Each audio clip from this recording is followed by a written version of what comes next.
जय श्री राम, सत श्री अकाल, आदाब। A very good morning to all of you. प्यारे बच्चों, स्वागत है आपका आपके अपने यूट्यूब चैनल रोटेशन फिजिक्स में। मैं आपका अपना प्रोफेसर वरुण शुक्ला एक बार फिर आप सभी बच्चों का, सभी प्यारे बच्चों का फिर से स्वागत करता हूं आप ही के चैनल पर।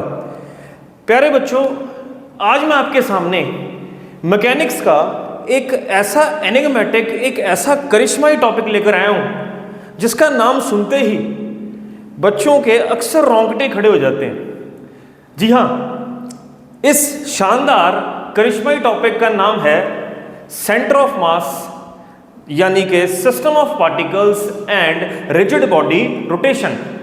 जी हाँ प्यारे बच्चों, सिस्टम ऑफ पार्टिकल्स और रिजिड बॉडी रोटेशन या रोटेशनल डायनामिक्स एक ऐसा शानदार चैप्टर है जिसकी गहराई का कोई अंदाजा है ही नहीं। और इस चैप्टर की एक खास बात यह है, बहुत सारी खास बातें हैं, उनमें से एक दो खास बातें ये हैं। एक तो बहुत ज़्यादा डेप्थ है इसमें। दूसरी, इससे पहले जितने भी टॉपिक हमने पढ़े, फॉर एग्जांपल काइनेमेटिक्स से हमने काइनेमेटिक इक्वेशन पढ़ी, v = u + at, v² - u² 2as, right. उसके बाद हमने डिस्टेंस, डिस्प्लेसमेंट सब पढ़ा, velocity, acceleration, Newton second law, F = ma, linear momentum, impulse, जो भी हमने किया, वर्क एनर्जी थ्योरम एक बार फिर से इस यूनिट में आने वाला है। जी हाँ प्यारे बच्चों, इस यूनिट की खास बात यही है कि जो हमने अभी तक किया है वो फिर से इसमें दोबारा रिपीट होगा और ज़्यादा एनहेंस्ड वे में, एक ज़्यादा टिपिकल वे में इस चैप्टर में रिपीट होगा। और ऐसा भी माना जाता है, मेरा भी पर्सनली ये मानना है और बहुत सारे टीचर्स ये मानते भी हैं कि इस चैप्टर में अगर आपकी पकड़ बन गई तो फिर आपकी, समझ लीजिए, मैकेनिक्स पोर्शन में ज़बरदस्त पकड़ बन चुकी है। और अगर आपकी मैकेनिक्स पोर्शन में ज़बरदस्त पकड़ बन चुकी है तो ये पक्की गारंटी है, कोई भी एग्ज़ाम हो, चाहे वो IIT क्यों ना हो, आप का कॉन्फिडेंस उस 7वें आसमान पर होगा। जैसे कहते हैं ना इंग्लिश में, you will be always on that cloud 9।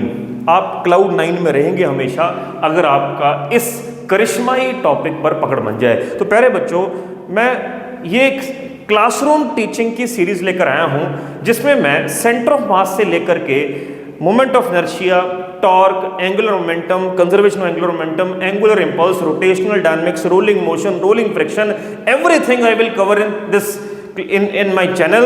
That is classroom teaching के फैशन के हिसाब से या क्लासरूम टीचिंग के हिसाब से मैं ये कवर करूंगा। तो आपने पूरे दिल से, पूरे दिमाग से मेरा एक लेक्चर सुनना है और वीडियो को एंड तक जरूर देखना है, क्योंकि ये वीडियोस थोड़ी लंबी रहेंगी और आपको काफ़ी कुछ सीखने को मिलेगा।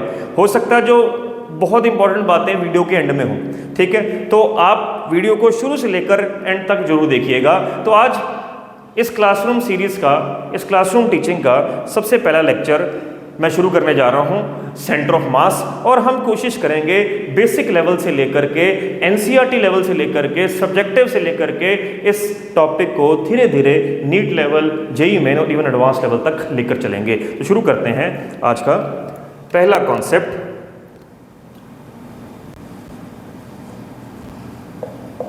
COM यानी सेंटर ऑफ मास।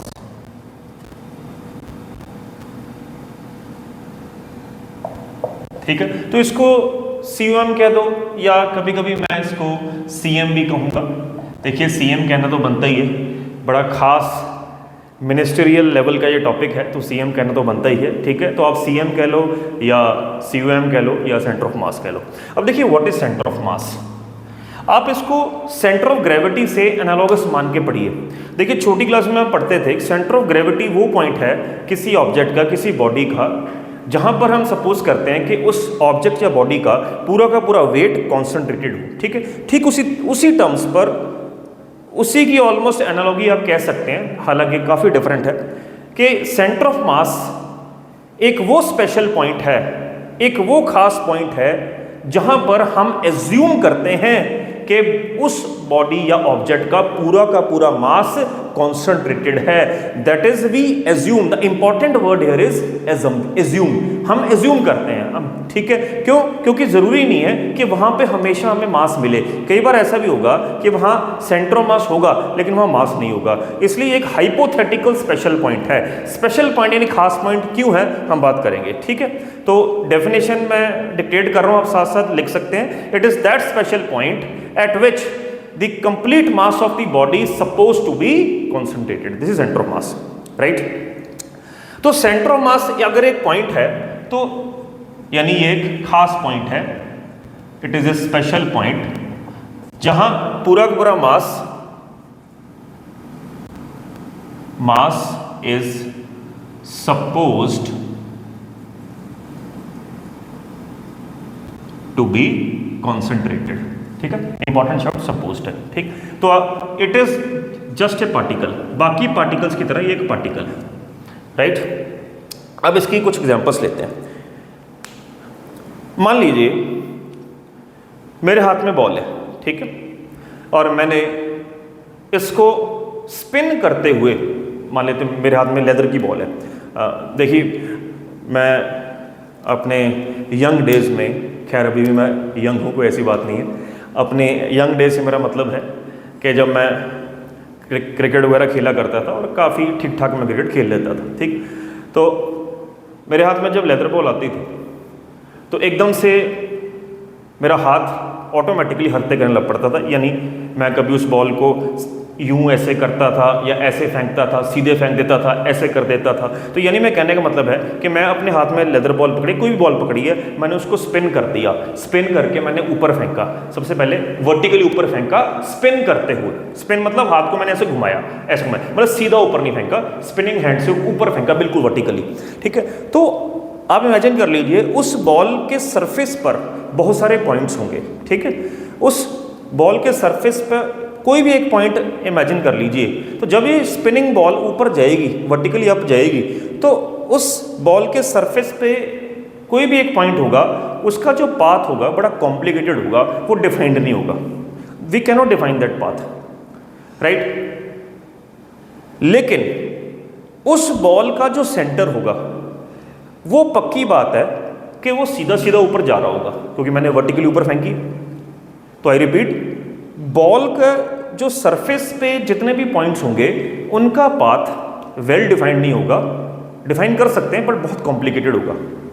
लेकिन उस बॉल का जो सेंटर है, अगर मैंने बॉल को स्पिनिंग अंदाज में सीधा ही फेंका है तो मेरे हाथ ने सेंटर ऑफ द बॉल को स्पिन नहीं किया, यानी सेंटर ऑफ द बॉल को डिस्टर्ब नहीं किया, तो सेंटर ऑफ द बॉल सीधा ही जाएगा क्योंकि मैंने सीधी फेंकी है। फॉर एग्जाम्पल, मैंने वही बॉल अपने फ्रेंड की तरफ फेंकी स्पिनिंग अंदाज में, तो मैंने ऐसे फेंक दी, तो फ्रेंड ने जो कैच की, तो जो ट्रेजेक्टरी बनी बॉल की वो पैराबोलिक बनी, राइट। आपने प्रोजेक्टाइल मोशन में पढ़ा हुआ है, वो पैराबोलिक बनी। तो जो अब भी उसके सरफेस पर जो पॉइंट होगा उसका पाथ बड़ा कॉम्प्लिकेटेड होगा, लेकिन उस बॉल का जो सेंटर होगा वो पैराबोलिक ट्रेजेक्टरी में ही जाएगा। यानी जो बॉलर है, यानी मैं सेंटर ऑफ द बॉल यानी जो पॉइंट है उसके पाथ को कॉम्प्लिकेट नहीं कर पा रहा, उसके अलावा सभी पार्टिकल्स का जो पाथ है वो कॉम्प्लिकेटेड है, ठीक है। तो फोकस कीजिए सेंटर पर, बॉल के सेंटर पर। तो जो बॉल का जो सेंटर है, हम ये मानते हैं कि बॉल में जो मास है यूनिफॉर्मली डिस्ट्रीब्यूटेड है, ये हमारी असम्पशन है। तो अगर यूनिफॉर्मली डिस्ट्रीब्यूटेड मास है तो जो बॉल का सेंटर है वहां पर उसका सेंटर ऑफ मास माना जा सकता है। यानी रादर देन कि मैं बॉल के सभी पार्टिकल्स के मोशन को स्टडी करता रहूं, बॉल के करोड़ों जो पार्टिकल्स होंगे उनमें से मैं केवल एक पार्टिकल मान रहा हूं जो कि सेंटर पे, उसके ज्योमेट्रिकल सेंटर पे पड़ा है। ज्योमेट्रिकल सेंटर पे इसलिए पड़ा है क्योंकि मैंने कहा है कि बॉल का जो मास है वो यूनिफॉर्मली डिस्ट्रीब्यूटेड है। तो जब भी किसी भी ऑब्जेक्ट का मास यूनिफॉर्मली डिस्ट्रीब्यूटेड हो, होमोजीनियसली डिस्ट्रीब्यूटेड हो, तो उसका सारा का सारा मास हम किसी एक पॉइंट पे एज्यूम कर सकते हैं और वो पॉइंट उसका ज्योमेट्रिकल सेंटर होता है। उस ज्योमेट्रिकल सेंटर को सेंटर ऑफ मास बोलते हैं। तो इन एग्जांपल से मैंने केवल ये बताने की कोशिश की है कि सेंटर ऑफ मास एक पार्टिकल की तरह बिहेव करता है। जब वो स्पिनिंग बॉल ऊपर जा रही थी या मेरे फ्रेंड के पास जा रही थी, तो जैसे उस बॉल का पाथ था, मतलब एक तरह से पैराबोलिक था, तो उसका जो CM है यानी जो COM है, सेंटर ऑफ मास है, उसका भी पाथ पैराबोलिक ही होगा या स्ट्रेट लाइन होगा। ठीक है, तो हम सेंटर ऑफ मास को इसीलिए एक पार्टिकल की तरह ट्रीट करते हैं। ये भी एक पार्टिकल की तरह स्ट्रेट लाइन में जा सकता है या पैराबोलिक ट्रैजेक्टरी फॉलो कर सकता है, राइट। अब आगे बढ़ते हैं। सेंटर ऑफ मास जो है COM हम दो तरह के सिस्टम के लिए डिफाइन करेंगे। सबसे पहले हम डिफाइन करेंगे इंडिपेंडेंट सिस्टम ऑफ पार्टिकल्स के लिए, इंडिपेंडेंट सिस्टम ऑफ पार्टिकल्स के लिए, that is discrete system of particles के लिए, उसके लिए डिफाइन करेंगे। ठीक है, फिर हम डिफाइन करेंगे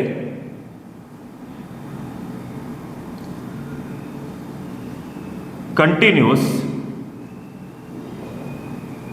सिस्टम ऑफ पार्टिकल्स के लिए, यानी कंटिन्यूअस बॉडीज के लिए। यानी मैं बताने की ये कोशिश कर रहा हूं कि जो चैप्टर का नाम है system of particles and rigid body rotation, system of particles and rigid body rotation, तो सिस्टम ऑफ पार्टिकल्स दो तरह के होते हैं। एक होते हैं डिस्क्रीट सिस्टम ऑफ पार्टिकल्स, एक होते हैं कंटिन्यूअस सिस्टम ऑफ पार्टिकल्स। अब देखिए डिस्क्रीट सिस्टम ऑफ, डिस्क्रीट का मतलब है जिसे मैन्युअली काउंट किया जा सके 1 2 3 4 के स्पेस में। अच्छा, ये 3 पार्टिकल पड़े हैं, मैंने मैन्युअली काउंट कर लिए। कंटिन्यूअस मींस हम मैन्युअली काउंट नहीं कर सकते। जैसे for example discrete system of particles वो पार्टिकल्स होते हैं जो इंडिपेंडेंटली बिहेव करते हैं। फॉर एग्जांपल इंडिपेंडेंटली बिहेव करने का मतलब है कि मान लीजिए एक मास यहां पर है, दूसरा मास यहां पर है, ये दो अलग अलग है, ये इंडिपेंडेंट है, ये इंडिपेंडेंट है, तो ये डिस्क्रीट सिस्टम ऑफ पार्टिकल्स हो, और मैं इसको काउंट भी कर सकता हूँ 1 2। ठीक है, इन दोनों का सेंटर ऑफ मास कहां पर होगा वो भी बता देता हूं। मान लीजिए कि M2 M1 से बड़ा है, तो सेंटर ऑफ मास की खास बात यह है, ये ओवरऑल सिस्टम का जो सेंटर ऑफ मास होगा वो हमेशा ज्यादा मास की तरफ होगा, ज्यादा मास की तरफ शिफ्ट होगा। तो अगर M2 M1 से बड़ा है तो यहां पर उसका सेंटर ऑफ मास होगा, अगर M1 M2 से बड़ा है तो उसकी M1 के करीब होगा, अदरवाइज M2 के करीब होगा। ठीक है, एक ऐसे निकालते हैं, हम डिस्कस करेंगे। ठीक, यानी कहने का मतलब सेंटर ऑफ मास का कॉन्सेप्ट यहां पे लगा दिया कि रादर देन कि मैं इन दोनों पार्टिकल्स को डिस्कस करूं, मैं क्यों ना इनके COM को भी डिस्कस कर लूं। ठीक है, तो ये दो इंडिपेंडेंट तो है, लेकिन जब मैं इनका मोशन स्टडी करूंगा तो मैं इनके CM का मोशन ही स्टडी कर लूंगा। तो CM के मोशन को स्टडी करने का मतलब है इन दोनों को यानी पूरे सिस्टम को ओवरऑल स्टडी करना। ठीक है, एक और एग्जांपल ले लेते हैं। इसमें एग्जांपल ये भी हो सकती है, मान लीजिए ये M1 है, ये M2 है, यहां पर M3 है, ये भी डिस्क्रीट सिस्टम है, राइट। मान लीजिए M1 M2 का, अब मैंने मान लिया कि M1 M2 से बड़ा है, तो इन दोनों का सेंटर ऑफ मास M1 की तरफ होगा, राइट। और अगर COM है तो इनका टोटल मास यानी सारा का सारा मास, COM का मतलब है इस सिस्टम का सारा मास यहां पड़ा। तो दो पार्टिकल सिस्टम है तो सारा मास कितना हुआ, M1 + M2। तो अब ये बन गया M1 + M2 और M3 बन गया। अब मान लीजिए कि M3 बड़ा है M1 + M2 से, तो फिर इन दो का सेंटर ऑफ मास कहां पर होगा, यहां पर होगा। तो हम ऐसे क्वेश्चन इसके कर सकते हैं। तो ये है डिस्क्रीट सिस्टम ऑफ पार्टिकल्स। इसी तरह कंटिन्यूअस सिस्टम ऑफ पार्टिकल्स का क्या मतलब होता है, सिस्टम ऑफ पार्टिकल्स या तो कंटिन्यूअस फॉर्म में होते हैं या डिस्क्रीट फॉर्म में होते हैं। डिस्क्रीट फॉर्म में मैंने आपको बता दिया, जब कंटिन्यूअस फॉर्म में होते हैं तो बहुत सारे पार्टिकल्स कंबाइन करके एक सिंगल बॉडी बना देते हैं, उनको बोलते हैं कंटिन्यूअस बॉडी यानी एक्सटेंडेड बॉडी। तो कंटिन्यूअस बॉडीज की एग्जांपल्स जो हम इस चैप्टर में डिस्कस करने वाले हैं वो हैं आपकी ring, disc, sphere, cylinder, cube, etcetera. तो ऐसी बड़ी बॉडीज, ये जो बड़ी बॉडीज हैं ये सिस्टम ऑफ पार्टिकल्स ही हैं। सिस्टम ऑफ पार्टिकल्स इकट्ठे होकर एक बड़ी बॉडी बना लेते हैं, और ये है हमारे इंडिपेंडेंट जो पार्टिकल्स हैं वो बनाते हैं डिस्क्रीट सिस्टम ऑफ पार्टिकल्स। तो I hope it is clear कि सिस्टम ऑफ पार्टिकल्स कितने तरह के होते हैं। आगे बढ़ते हैं।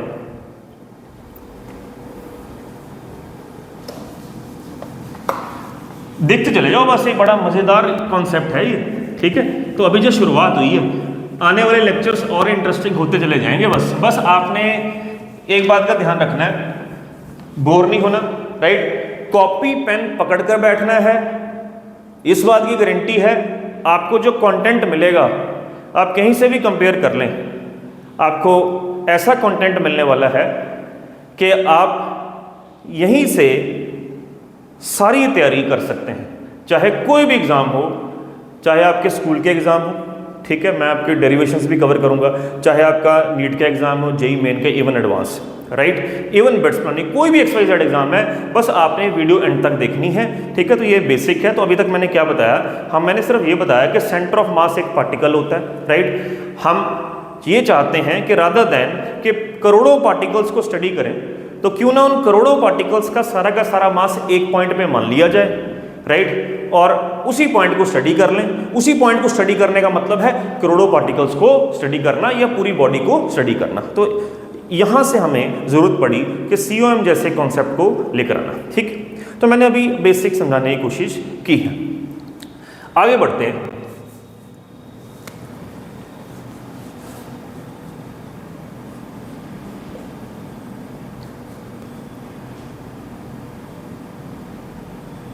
How to find centre of mass of an n particle system. अगर एक सिस्टम में बहुत सारे पार्टिकल्स हैं, n पार्टिकल्स मतलब 2 भी हो सकते हैं, 3 भी हो सकते हैं, 10 भी हो सकते हैं, करोड़ों भी हो सकते हैं, तो उनका CM कैसे निकालना है, तो समझिए ध्यान से। मान लीजिए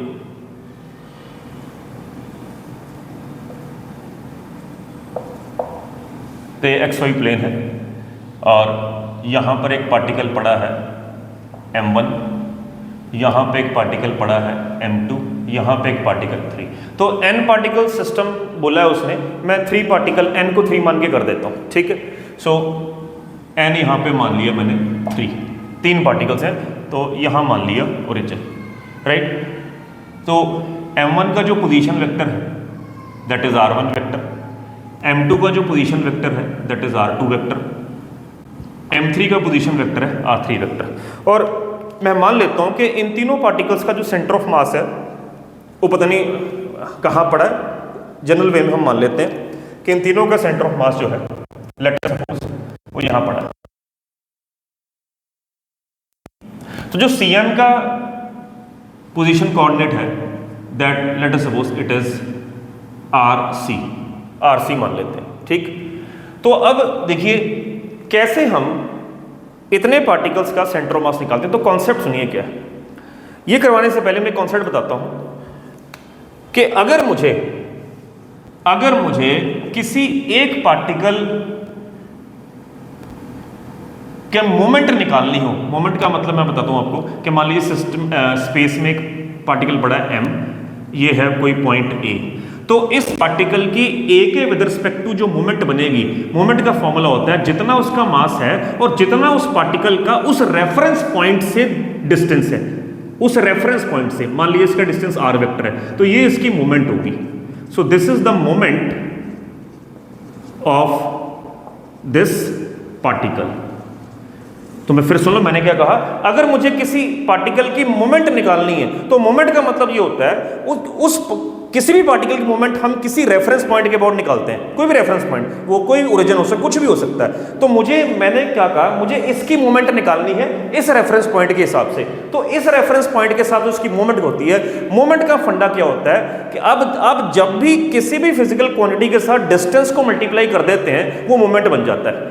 किसी भी फिजिकल क्वांटिटी को अगर आप डिस्टेंस से मल्टीप्लाई कर दें तो वो मोमेंट बन जाता है, ठीक है। तो मैंने क्या किया, मैंने मास को, इस पार्टिकल के मास को इस रेफरेंस पॉइंट से हमने इसकी मोमेंट निकालनी थी, तो वहां से ये डिस्टेंस से डिस्प्लेसमेंट से इसको मल्टीप्लाई कर दिया तो ये इसकी मोमेंट बन गई। तो COM का यानी सेंटर ऑफ मास का कॉन्सेप्ट भी मोमेंट से रिलेटेड है। तो इसकी एक और डेफिनेशन है, मैथमेटिकली इसको कहा जाता है सेंटर ऑफ मास एक वो पॉइंट है जहां पर सभी पार्टिकल्स की मोमेंट्स का समेशन, सभी पार्टिकल्स की मोमेंट्स का समेशन 0 हो जाता है।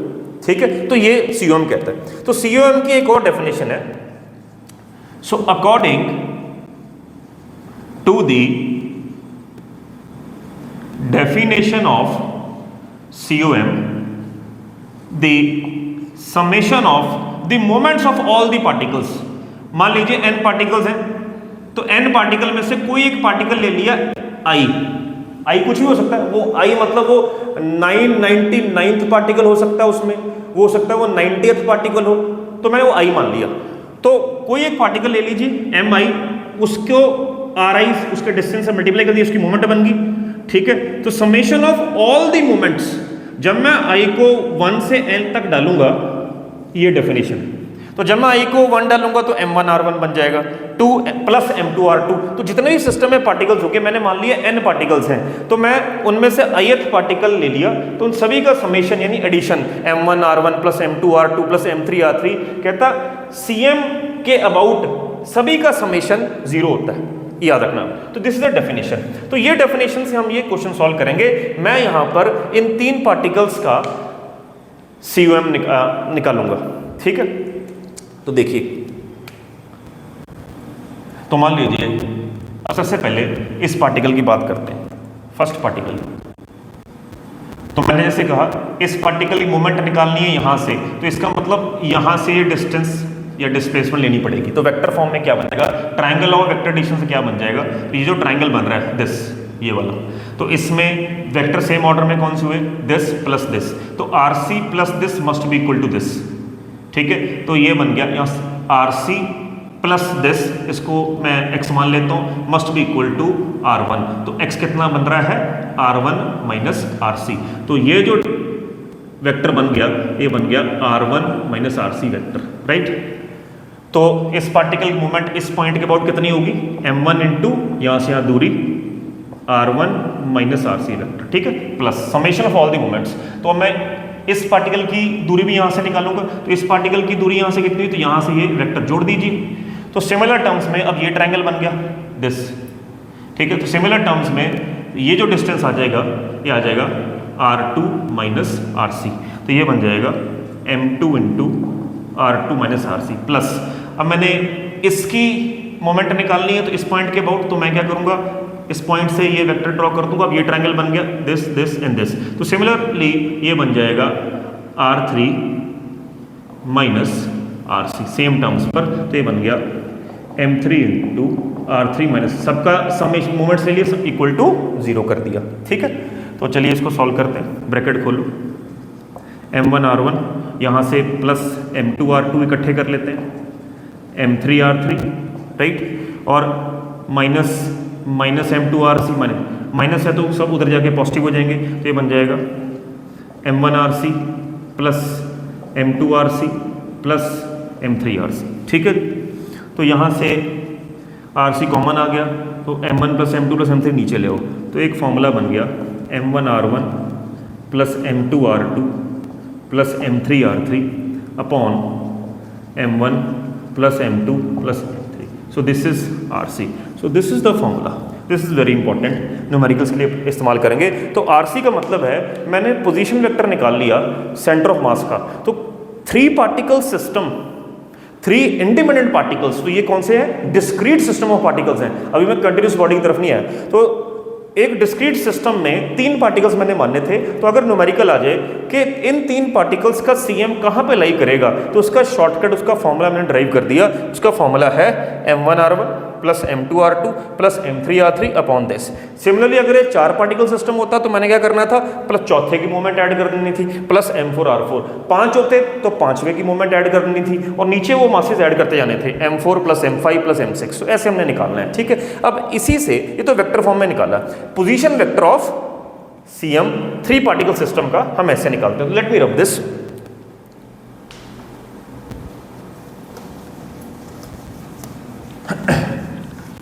मैं उम्मीद करता हूं कि ये लेक्चर आपको समझ में आ रहा है प्यारे बच्चों, बोर तो नहीं हो रहे, ठीक है। तो जरूर कंसंट्रेशन से मेरा लेक्चर सुनिए, आगे और इंटरेस्टिंग बातें चलने वाली हैं, ठीक है। तो ध्यान से सुनिए।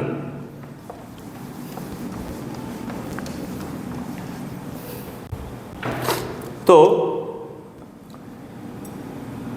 फॉर ए 3 पार्टिकल सिस्टम हमने निकाला, पोजीशन वेक्टर सेंटर ऑफ मास का ये निकाला,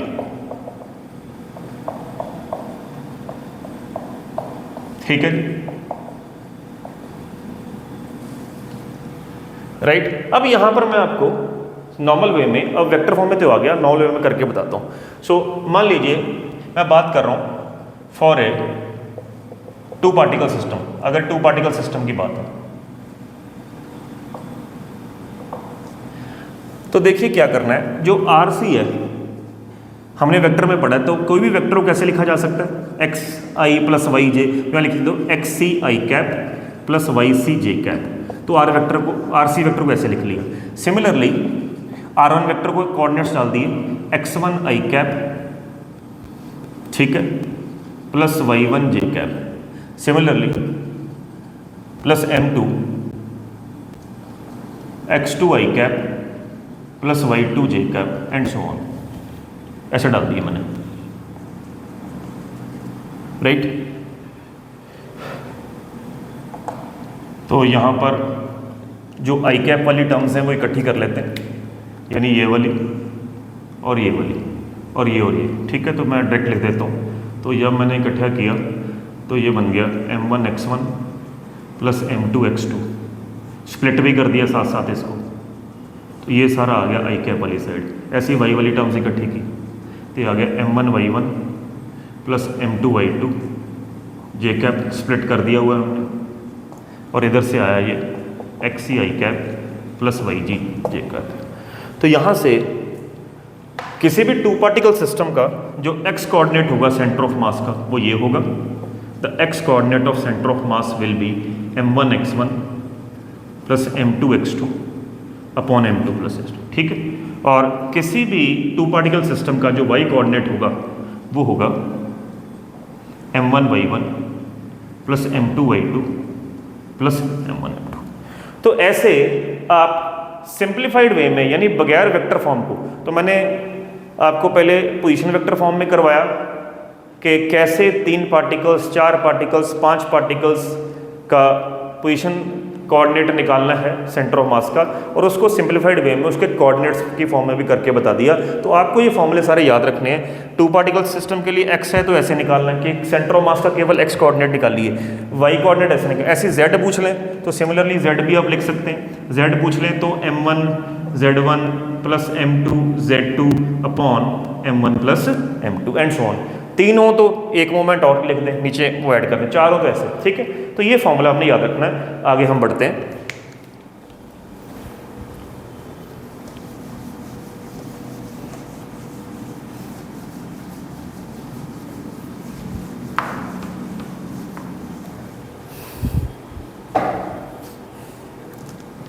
जैसे अब कुछ और बातें, कुछ और इंपॉर्टेंट बातें इसमें, ठीक है। तो हमें पता लग गया 2 पार्टिकल सिस्टम के लिए जो r कोऑर्डिनेट है सेंटर ऑफ मास का, उसका जनरल फार्मूला ऐसे लिख सकते हैं M1R1 वेक्टर फॉर्म में, ठीक है। अब इसी की कुछ और बातें करते हैं 2 पार्टिकल सिस्टम की। मान लीजिए if the origin lies on the CM itself, मतलब ओरिजिन जो है हमारा इस पे ही पड़ा है, तो इसका जो RCM कितना हो जाएगा, 0। अगर 0 हो जाएगा so therefore M1R1 plus M2R2 plus M1M2 0 हो जाएगा। तो यहाँ से एक रिलेशन आ जाएगा M1R1 प्लस M2R2 बराबर, बड़ा इंपॉर्टेंट रिलेशन है। क्या यूज है इसका बताता हूँ। तो M1R1 इज माइनस M2R2।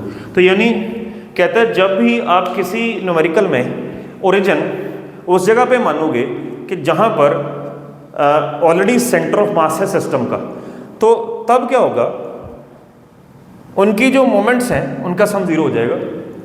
या 2 पार्टिकल सिस्टम के लिए M1R1 should be equal to minus M2R2। इसका मतलब ये हो गया कि ओरिजिन के एक तरफ एक पार्टिकल है और ओरिजिन के दूसरी तरफ भी वैसे एक पार्टिकल है, ये मतलब है इसका, ठीक है। या इसका सिंपल वे में मतलब है, अगर वेक्टर हटा दो M1R1 M2R2, यानी M1 by M2 is R2 by R1। यहाँ से इसका मतलब है R इज इनवर्सली प्रोपोर्शनल, यानी सेंटर ऑफ मास जो है दो पार्टिकल्स को inverse ratio of their masses में डिवाइड करता है, inverse ratio of their masses में डिवाइड करता है। तो ये हम रिजल्ट आगे न्यूमेरिकल में इस्तेमाल करेंगे ही करेंगे, ठीक है। यहाँ से जैसे एक शॉर्टकट बन सकता है कि मान लीजिए आपने R2 की वैल्यू निकालनी, तो R2 की वैल्यू कैसे आ सकती है? R2 की वैल्यू आएगी M1 over M1 plus M2 multiply by R। R क्या है? R है दोनों का सम, R1 प्लस R2। सिमिलरली जो R1 की वैल्यू कैसे आएगी? M2 upon M1 plus M2 into R, ठीक है जी। क्योंकि R2 के सामने M1 लिखा हुआ था, तो रेशियो ऑफ प्रोपोर्शन के कॉन्सेप्ट से क्या करते होते हैं? M1 अपॉन दोनों को ऐड करते होते हैं, मल्टीप्लाई बाय जो इन दोनों का सम है उससे लिखते हैं, ठीक है। ऐसे ही R1 के सामने M2 लिखा हुआ है तो M2 से स्टार्ट कर लेना है। तो ये बड़ा अच्छा शॉर्टकट तो हम न्यूमेरिकल में इस्तेमाल करेंगे। आगे बढ़ते हैं।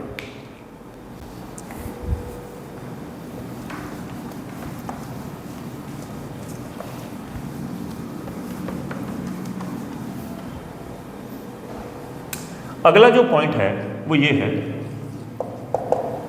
अगर मान लीजिए टू पार्टिकल सिस्टम में दोनों के मास बराबर है, ठीक है, तो फिर सेंटर मास कहाँ लाई करेगा?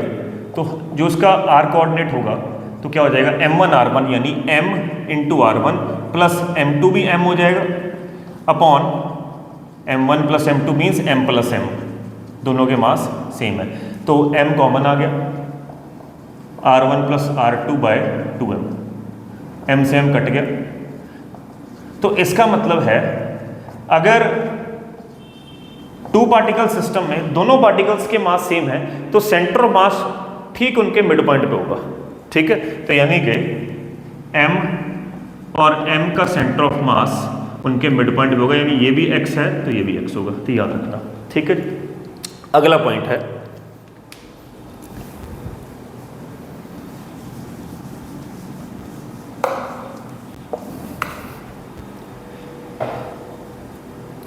आगे देखिए,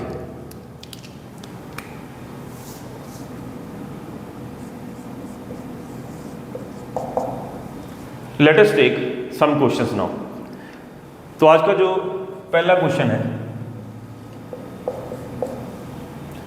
मान लीजिए आपके पास एक सवाल आ गया कि ये एक पॉइंट है, यहाँ पे 1 किलो मास पड़ा है, ये एक पॉइंट है, यहाँ 2 किलो मास होगा, ठीक है। तो उन्होंने पूछ लिया कि बताओ इन सिस्टम का सेंटर ऑफ मास कहाँ पे पड़ा है।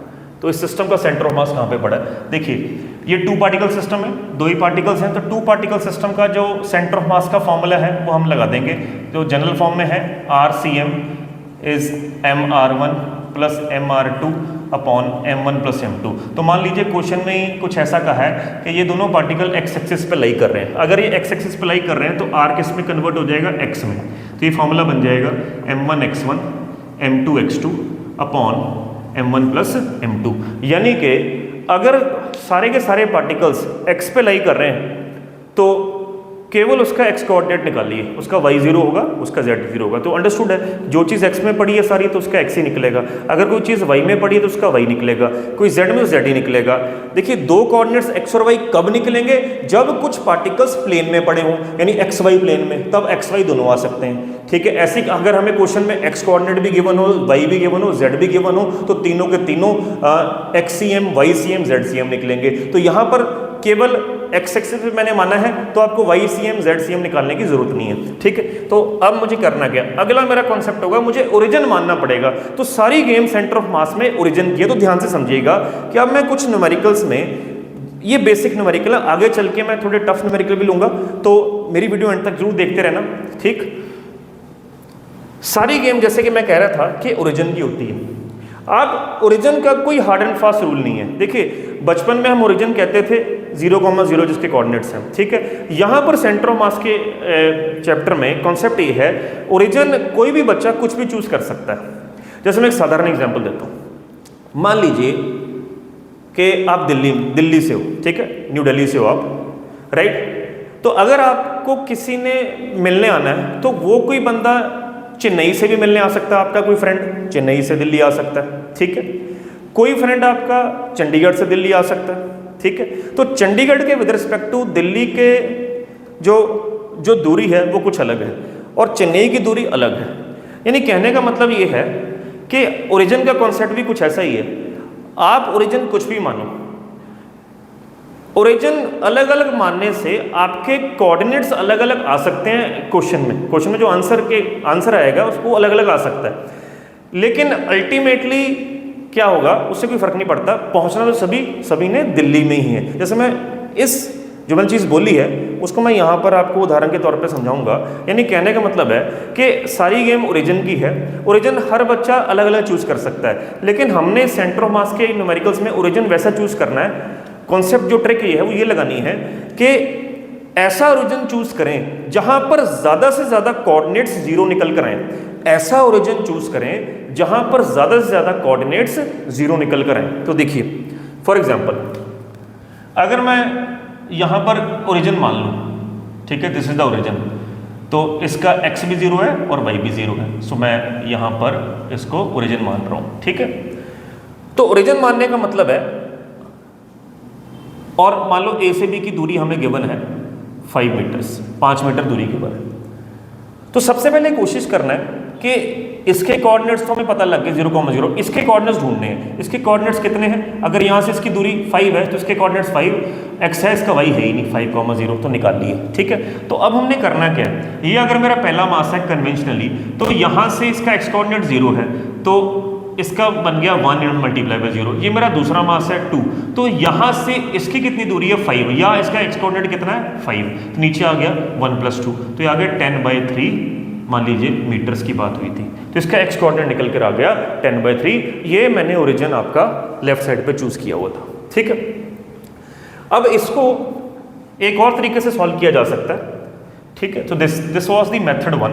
मेथड 1 में हम क्या करते हैं, सबसे पहले हम ओरिजिन चूज करते हैं और कोशिश करनी है कि ओरिजिन कन्वेंशनल चूज करने की कोशिश करो। कोई बच्चा इसको भी ओरिजिन मान सकता है। अगर आप इसको ओरिजिन मानोगे, एक बार ये भी करके देख लेते हैं। अगर आप so this was the method 1 जिसमें मैंने इसको ओरिजिन माना है, तो मान लीजिए मेथड 2 जिसमें मैंने इसको ओरिजिन माना है। तो जब मैंने इसको ओरिजिन मान लिया, ठीक है, तो इसके लेफ्ट साइड पे ये पड़ा फिर अब, और ये दूरी कितनी है 5 मीटर, तो इसको ओरिजिन मान लिया तो 0,0, तो जो इसका एक्सीएम निकलेगा m1 x1, ठीक है जी। तो ये अगर मेरा पहला ये है 2 × 0, राइट, ये इसके लेफ्ट पे पड़ा, तो ये -5 हो गया इसके, -1 × 5 अपॉन 1 + 2, तो ये कितना बन गया -5/3, ठीक है जी। तो इसके विद रिस्पेक्ट टू जो सेंटर ऑफ मास है वो यहाँ कहीं पड़ा है, तो यहाँ से इसकी दूरी कितनी है 5/3, तो नेगेटिव साइन आपका डायरेक्शन इंडिकेट कर रहा है। लेकिन अगर मैंने इसके विद रिस्पेक्ट टू करना है, तो इसके विद रिस्पेक्ट टू दूरी कितनी है 10/3, तो इसका मतलब ये दूरी 10/3 निकल ही आएगी, 10/3 होनी चाहिए। 10/3 में 5/3 ऐड करें तो आंसर कितना आता है 5। तो देखिए जैसे मर्जी आप ओरिजिन मान लो, तो उस किसी दूसरे के विद रिस्पेक्ट टू कुछ और कोऑर्डिनेट्स बनेंगे, राइट। यानी चंडीगढ़ के विद रिस्पेक्ट टू दिल्ली की दूरी अलग है, चेन्नई के विद रिस्पेक्ट टू दिल्ली की दूरी अलग है, लेकिन they both are arriving at the same destination. That means अगर मैं ये भी ओरिजिन चूज करूं तो इसके विद रिस्पेक्ट टू CM 10/3 पे आ रहा है यहाँ से। अगर मैं इसको ओरिजिन मानूं तो इसके विद रिस्पेक्ट टू CM 5/3 पे आ रहा है यहाँ से। बात एक ही है, यानी दोनों इसमें हम अल्टीमेटली सेम, CM वही है, CM अलग अलग नहीं आएगा, विद रिस्पेक्ट टू डिस्टेंस अलग अलग आ सकता है। तो हम इधर से भी सेम CM पे अराइव कर रहे हैं, हम इधर से भी सेम CM पे अराइव कर रहे हैं, ठीक है जी। तो आप जैसे मर्जी ओरिजिन मान सकते हो, लेकिन कॉम्प्लिकेटेड जब क्वेश्चंस आएंगे 2 से ज़्यादा पार्टिकल्स, 3, 4, 5, 6, तो उसमें हम कोशिश यही करेंगे ओरिजिन वो चूज करें जहाँ पे ज़्यादा से ज़्यादा कोऑर्डिनेट्स 0 बन जाए, ठीक है। आगे बढ़ते हैं। इसी का मैं मेथड 3 भी आपको बताऊंगा इसी सवाल का, तो देखते हैं मेथड 3।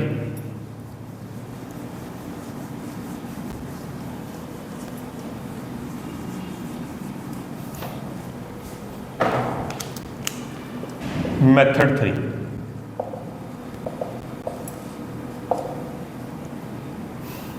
मेथड 3 में क्या करना है, ये था हमारा 1 kg का, ये था हमारा 2 kg का, इन दोनों में दूरी थी 5 मीटर।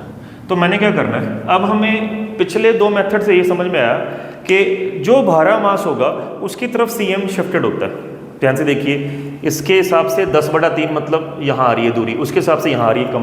तो इन दोनों का जो CM है वो 2 किलोग्राम की तरफ होगा, भारे मास की तरफ। अगर दोनों का मास सेम होता तो कहाँ पे था, मिड पॉइंट पर। ठीक है, तो मेथड 3 के हिसाब से हम मान लेते हैं कि इनका जो CM है यहाँ पर और उसकी यहाँ से दूरी x है, तो यहाँ से दूरी कितनी हुई 5 - x। तो मैंने आपको 2 पार्टिकल सिस्टम में एक शॉर्टकट बताया था, क्या वो यहाँ मैंने अभी बताया था कि m1 r1 अगर m2 r2 के बराबर है तो m1/m2 r2/r1 है। तो इसमें r2 कैसे निकालना, r1 कैसे निकालना। मान लीजिए r1 x है, ठीक है, r1 x है, तो x कैसे निकालेंगे, कैसे निकालना है, m2/m1 + m2 into total is 5। तो इसके हिसाब से ये m2 हो गया 5/1 + 2 इंटू 5, ठीक है, sorry m2 is not 5, m2 is 2, right. So this becomes 10/3। लो जी, सेम आ रहा, पीछे भी 10/3 था। मेरी बात समझ गए ना। तो अगर आपने r1 यानी x निकालना है तो सीधा वो शॉर्टकट लगा दिया 10/3, इससे भी सेम आ रहा है। ठीक है, this is the method 3।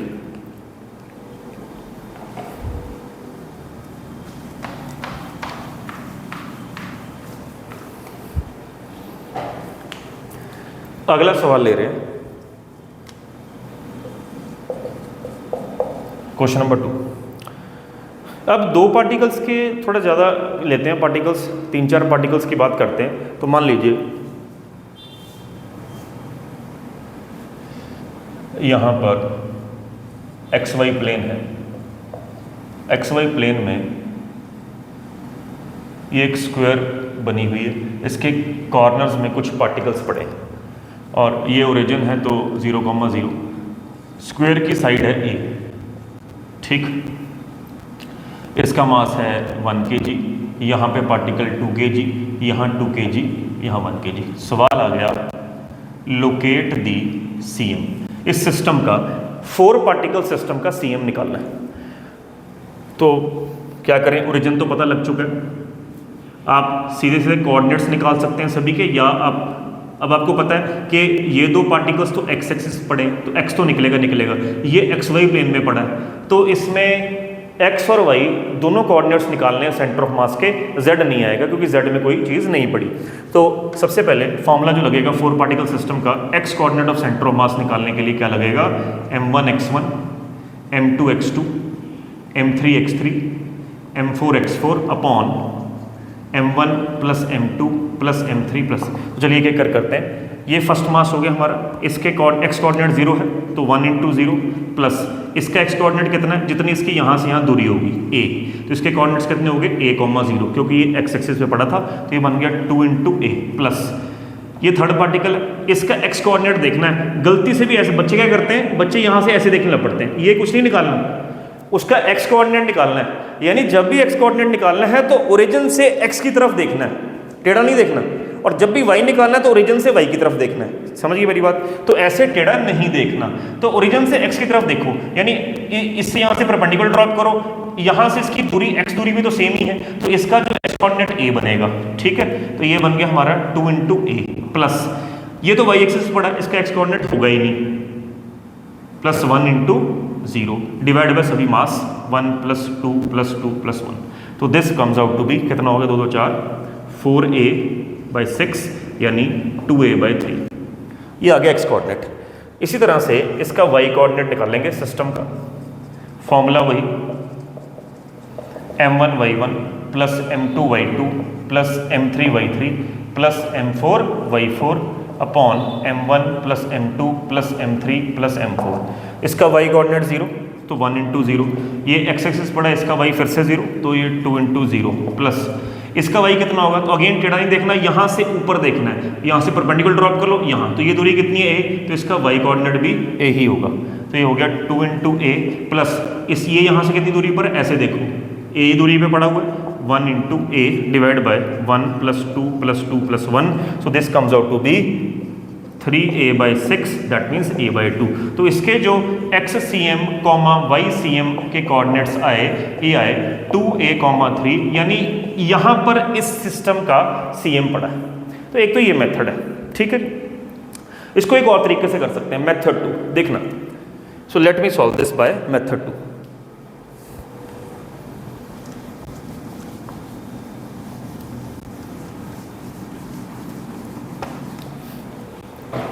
Method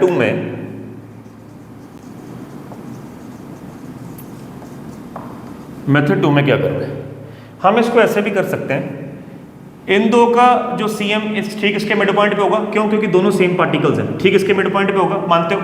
यहां ड्रॉ करते हैं, तो मिड पॉइंट पे होगा तो यहां CM, तो 1 + 1 दोनों का मास ऐड करना पड़ेगा 2।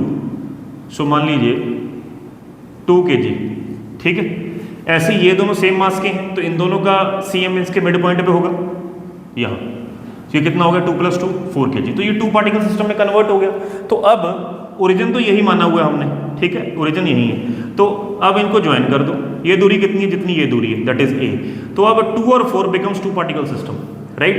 तो इन दोनों का जो इस X निकलेगा, यानी XCM शॉर्टकट में निकाल दूंगा, ठीक है। यहाँ भारे मास की तरफ CM होगा, तो ये मान लीजिए X है, ये है 2 - X। तो X कैसे निकालना? सीधा शॉर्टकट क्या है? This upon this plus this into total distance that is A।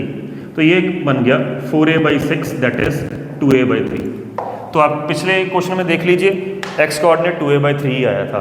तो ओरिजिन से जो y था वो तो a/2 ही है, तो ये तो a/2 पे शिफ्ट हो चुका है। तो इसका जो y है वो a/2 ही है, यानी अगेन जो कोऑर्डिनेट्स निकल गए 2a/3, y/2।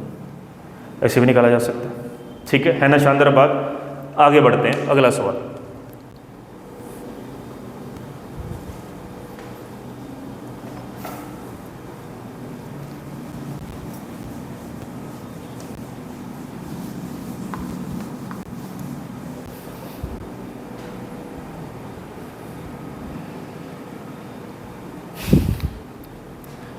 प्यारे बच्चों, अब मैं कुछ NCERT के सवाल लूँगा, NCERT एग्जाम्पल्स।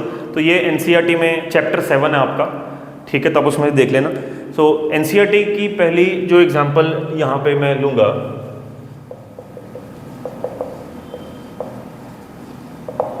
ठीक है। तो एग्जाम्पल कुछ ऐसे है। So this is X, this is Y, ये ओरिजिन है।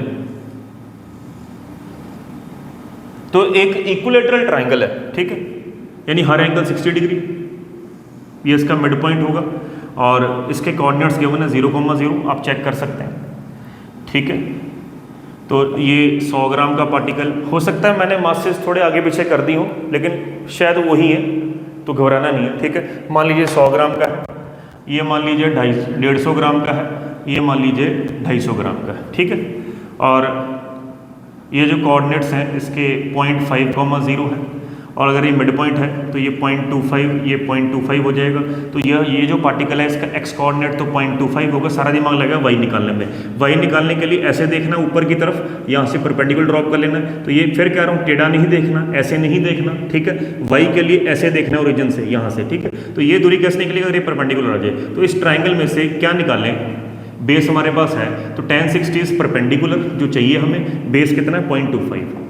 तो जो परपेंडिकुलर आया 0.25 इंटू √3 आ गया, यानी इसका जो y कोऑर्डिनेट है वो निकल आया।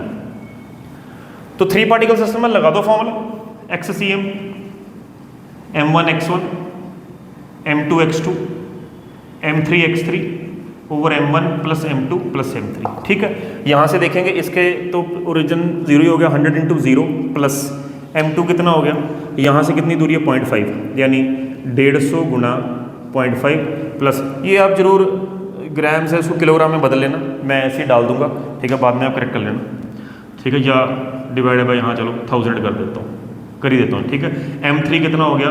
250 डिवाइड बाय 1000 मल्टीप्लाई बाय जो इसका x कोऑर्डिनेट कितना है? 0.25 डिवाइड बाय, ये भी divide by 1000, again 100 by 1000 plus सभी मास किलोग्राम में कन्वर्ट करके आप डाल दीजिए, तो ये आप निकाल सकते हैं, ठीक है। सिमिलरली इसका जो YCM है, अगेन फॉर्मूला, इसका वाई कोऑर्डिनेट 0 तो ये 0 हो गया, प्लस ये 150 बटा 1000 मल्टीप्लाई बाय इसका वाई कोऑर्डिनेट भी 0 है, प्लस इसका वाई आप निकाल चुके हो ये, सो 250 बटा 1000 मल्टीप्लाई बाय 0.25 √3 डिवाइड बाय सारे mass, 100 by 1000 plus 150 by 1000 plus 250 by 1000। तो ऐसे आप निकाल सकते हैं। अगला क्वेश्चन एनसीईआरटी का लेते हैं।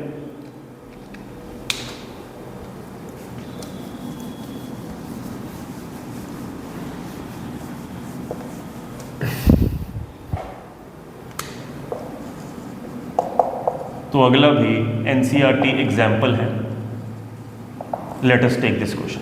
ठीक है, इस एग्जाम्पल में वो कुछ ऐसे बात कर रहे हैं एक्स वाई, ठीक है जी। तो यहाँ कुछ ऐसे स्क्वायर एल शेप्ड लेमिना बना हुआ है, एल शेप्ड लेमिना, ठीक है। तो इसका सेंटर ऑफ मास ऐसे दिया है, इसका दिया है, इसका दिया है, C1 C2 C3, यहाँ पे कोऑर्डिनेट्स वगैरह कुछ मेंशन है, राइट। तो जैसे इसके 0,0 है, मान लीजिए इसके 1,0 है, मान लीजिए इसके, मैं फिर कह रहा हूँ मैं कोऑर्डिनेट्स थोड़े चेंज कर दिए हैं, ठीक है, आप चेक कर लेना, 1,0 2,0 है, ठीक है। तो ऐसे ही ये इस पार्टिकल इसके जगह के कोऑर्डिनेट्स हैं 0,1, इसके हैं 0,2, राइट। तो ये एक तरह से स्क्वायर शेप भी है ये, तो फिर इसके कोऑर्डिनेट कितने बन गए 1,1 और इसके कितने बन गए 1,2, राइट। और ये कितने का हो गया, इट बिकम्स 2,1। तो इसका CM लोकेट करना है। तो देखिए ये जो एल शेप्ड लेमिना है, हमने क्या करना है, इसको 3 पार्ट्स में डिवाइड करना है, इसको 3 पार्टिकल सिस्टम मान लेना है। तो ये इस स्क्वायर लेमिना का सेंटर ऑफ मास यहाँ, इसका यहाँ, इसका, तो this becomes a 3 particle system C1 C2 C3। तो फॉर्मूला वही लग जाएगा XCM का, M1 X1 plus M2 X2 plus M3 X3 upon M1 plus M2 plus M3। चलिए स्टार्ट करते हैं, यहाँ से ये ओरिजिन ले लिया, सो इस पे फोकस करना है, ठीक है। ये पार्टिकल है पहला, तो इसकी दूरी यहाँ से यहाँ कितनी है, तो 1 का मिड पॉइंट कितना होगा 1/2, तो ये बन गया हर लेमिना 1 किलोग्राम का, तो 1 मल्टीप्लाई बाय 1/2 प्लस इसकी दूरी यहाँ से यहाँ कितनी है चेक कर लो, 1 plus half that is 3/2, this becomes 1 into 3/2। तीसरा पार्टिकल, इसकी दूरी इतनी ही है जितनी C1 की एक्स कोऑर्डिनेट, ठीक है। सो 1 इंटू हाफ अपॉन 1 प्लस 1, तो सॉल्व कर लेना, तो ये आ गया एक्स कोऑर्डिनेट। सिमिलरली जो इसका YCM है M1 Y1 इसका, तो इसकी दूरी y से यानी ऐसे देखना आपने, तो ये भी स्क्वायर है तो ये भी हाफ हो गया, तो ये हो गया 1 इंटू हाफ प्लस, अगेन इसकी दूरी भी सेम ही है, तो ये बन गया 1 इंटू हाफ प्लस इसकी दूरी कितनी है यहाँ से यहाँ, तो ये 1 है, 1 प्लस हाफ, तो सो 1 प्लस 1, 2 और 1, अगर ये 1 है तो ये 1.5 होगा यानी 3/2 होगा, ठीक है। तो यहाँ से कितना हो गया 1 into 3/2 upon 1 plus 1 plus 1, solve कर सकते हैं, ठीक है। So this is that another example of NCERT. एक और क्वेश्चन लेते हैं।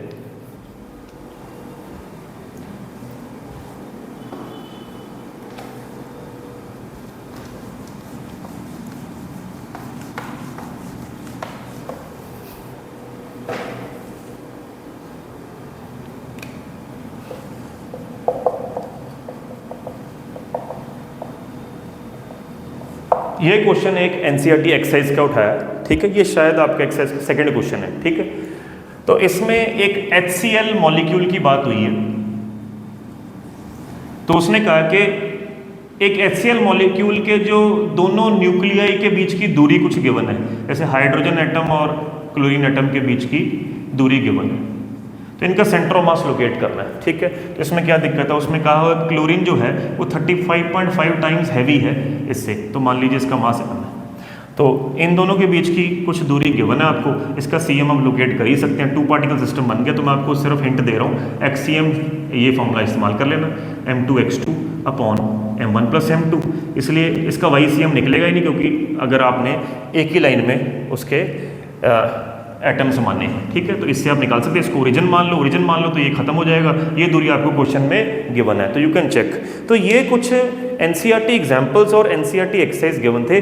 मैं अगली क्लास में तो मेरी कोशिश यही रहेगी कि मैं तकरीबन रोज़ एक वीडियो डालूं ताकि ये सीरीज़ की कंटिन्यूटी बनती है, लेकिन अगर रोज़ ना भी डले तो एक दिन छोड़ के डेफिनेटली डल जाया करेगी। तो बस आपको केवल इतना काम करना है कि मैं ये क्लासरूम टीचिंग आप प्यारे बच्चों आपके लिए कर रहा हूँ। तो हिंदुस्तान के कोने कोने में जो भी बच्चे बैठे हैं तो मुझे सपोर्ट कीजिए, ठीक है, और मेरा चैनल ज़्यादा से ज़्यादा फैलाइए, लाइक कीजिए, कमेंट जरूर कीजिए, सब्सक्राइब कीजिए और अपने विचार शेयर कीजिए।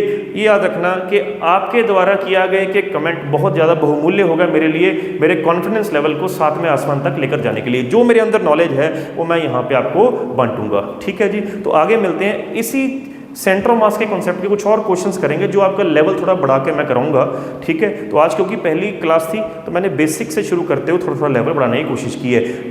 तो अगले वक्त के लिए जय श्री राम, सत श्री अकाल, आदाब, नमस्कार।